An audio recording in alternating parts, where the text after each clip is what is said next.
Hello friends, स्वागत आहे तुमचे पुन्हा एकदा एका नवीन व्हिडिओमध्ये। तर आज आपण बघणार आहे ब्लाऊजच्या कटोरीमध्ये जे प्रॉब्लेम येतात त्यावर आपल्याला काय उपाय केल्याने ब्लाऊजची कटोरी एकदम फिटिंगमध्ये आणि फिनिशिंगमध्ये छान बसेल।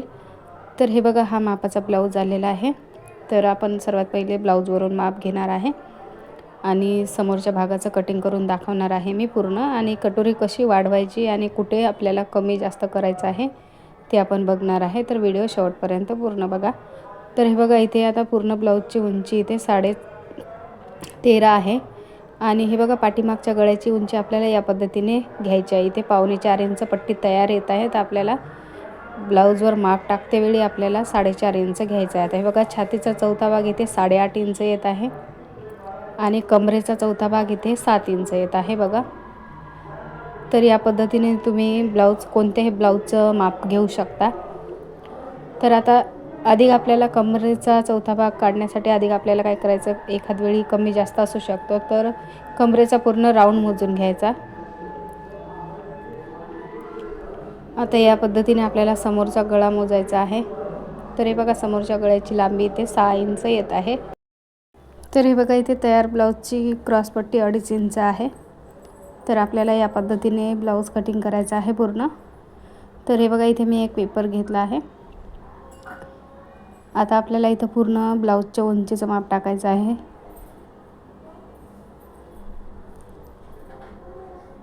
तर हा समोरचा भाग कटिंग करत आहोत आपण, तर समोरच्या भागामध्ये अर्धा इंच वाढवून घ्यायचा आहे। तर मी इथे 15 इंच पूर्ण उंची घेत आहे समोरच्या भागासाठी।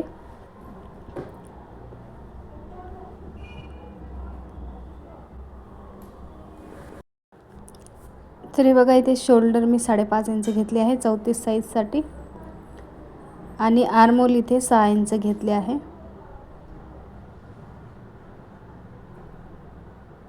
हे बघा, आर्महोलसाठी माप इथे मी 6 इंचावर टाकले आहे। तर या पद्धतीने आपल्याला आर्महोलचा एक बॉक्स तयार करून घ्यायचा आहे। आता छातीचा चौथा भाग बघा, इथे 8.5 इंच टाकायचा आहे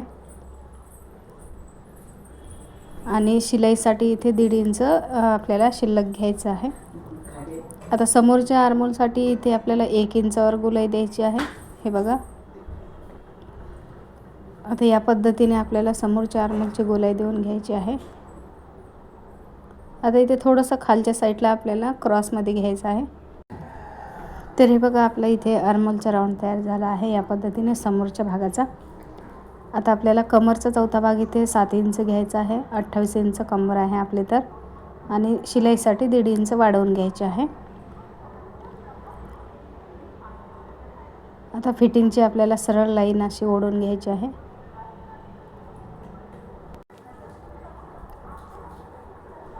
हे बघा, 7 इंच आणि शिलाईसाठी एक्स्ट्रा 1.5 इंच या पद्धतीने आपल्याला माप टाकून घ्यायचं आहे। आता गळ्याची रुंदी इथे मी 2.5 इंच घेत आहे आणि समोरच्या गळ्याची उंची आपण इथे 6 इंच होती, तर 6.5 इंचावर मार्किंग करत आहे। अर्धा इंच शिल्लक आपल्याला शोल्डर जोडण्यासाठी। खालच्या साईडला मी इथे 1/2 इंच रुंदी वाढवून घेतली आहे। तर मी खालच्या साईडला 2.25 इंच रुंदी घेतली आहे आणि या पद्धतीने गोल गळा शेप देऊन घेतला आहे। हे बघा,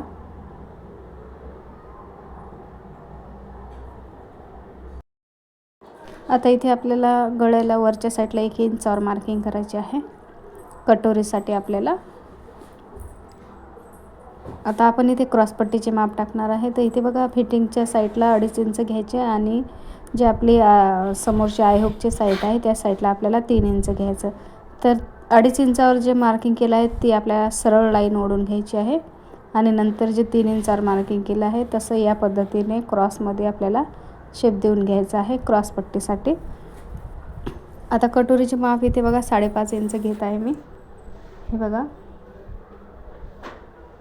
आणि आर्महोलच्या साईडला आपल्याला 2.5 इंचावर मार्किंग करायचे आहे आणि हे तिन्ही लाईन आपल्याला जोडून घ्यायचे आहे। तर आपला कटोरीचा शेप तयार होतो या पद्धतीने।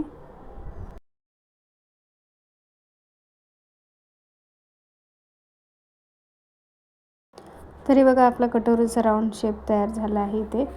आता आपल्याला या साईडला फिटिंगच्या साईडला झोल येऊ नये म्हणून काय करायचं, इथे अर्धा इंचाला थोडंसं कमी आपल्याला हे कट करायचं आहे समोरचा भाग. हे बघा इथे एवढं आपल्याला कट करून घ्यायचं आहे. याने काय होणार आहे, आपल्या फिटिंगच्या साईडला जे किंवा कटोरीमध्ये आपल्याला झोल येतो ना, तो झोल येणार नाही अजिबात. तर इथे सर्वात पहिले आपल्याला काय करायचं आहे, खालच्या साईडची जी कटोरी क्रॉसपट्टी आहे तीच आपल्याला पहिले कट करून घ्यायची आहे. आणि बाकी जसं मार्किंग आहे तसं कट करून घ्यायचं आहे पहिले आपल्याला. तर हे बघा आता हे क्रॉसपट्टी कट करता वेळी काय करायचं, आपल्याला 1/2 इंच शिल्लक घ्यायचं आहे, जेणेकरून आपण आय हुक पट्टी जोडणार तर त्यावेळी आपलं कमी नाही पडलं पाहिजे. तर 1/2 इंच आपल्याला शिल्लक घ्यायचं आहे. आता हे गळ्याचं जे मार्किंग आहे तसंच आपल्याला कट करून घ्यायचं आहे.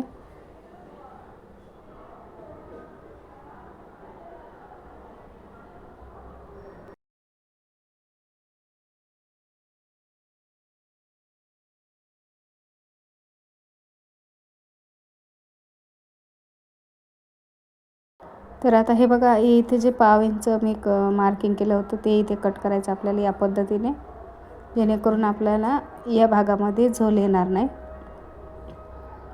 आणि कटोरी पण आपली एकदम परफेक्ट तरीक्यानं बसेल. आता आपल्याला कटोरी वाढवून घ्यायची आहे. तर कटोरी वाढवता वेळी पण काय काळजी घ्यायची हे बघा आता. तर आता जसं आपलं कटोरीचं हे पॅटर्न तयार झालं आहे तसंच आपण पहिले इथे ठेवून घ्यायचं आहे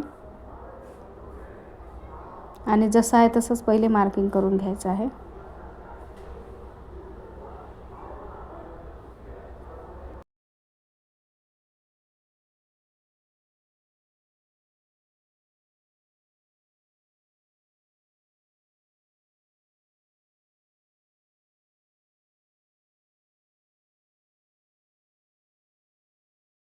तर हे बघा इथे पूर्ण मार्किंग करून झालं आहे. आता आपल्याला हुकाच्या साईडला 1 इंच वाढवून घ्यायचं आहे.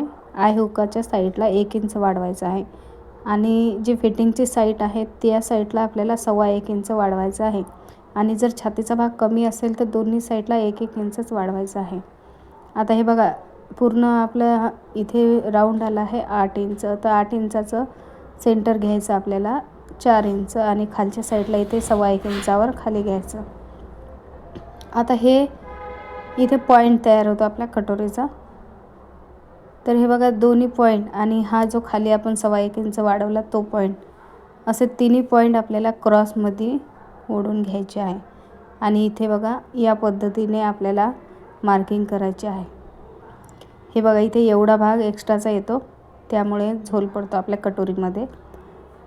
तर कटोरी कट करता वेळी या पद्धतीने कटोरी कट करा, अजिबात झोल येणार नाही. हे बघा दोन्ही साईडने आपल्याला या पद्धतीनेच क्रॉस घ्यायचा आहे. हे बघा इथे पण एवढं आपल्याला साईडने एवढा कपडा एक्स्ट्राचा आलेला आहे. तो काय होतो आपल्याला इथे लूज पडते, त्यामुळे काय करायचं आपल्याला या पद्धतीने तिरकस घ्यायचं आहे पॉईंट मारून. आता साईडला इथे दोन्ही साईडला 1.5 इंचच वाढवून घ्यायचे आहे आपण शिलाईसाठी आणि या पद्धतीने पूर्ण आपल्याला जोडून घ्यायचं आहे.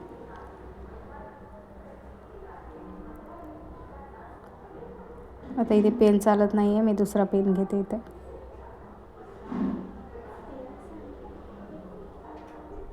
तर हे बघा इथे या पद्धतीने आपल्याला कटोरीचा पूर्ण राऊंड जोडून घ्यायचा आहे.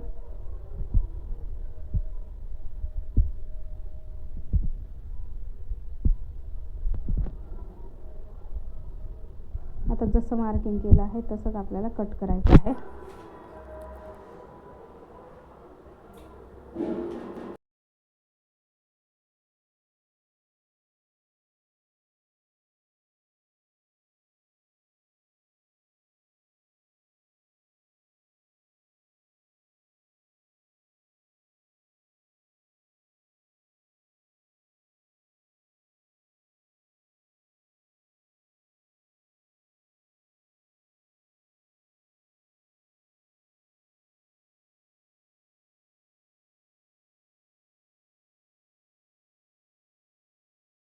तर हे बघा आपली इथे कटोरी कट करून झालेली आहे.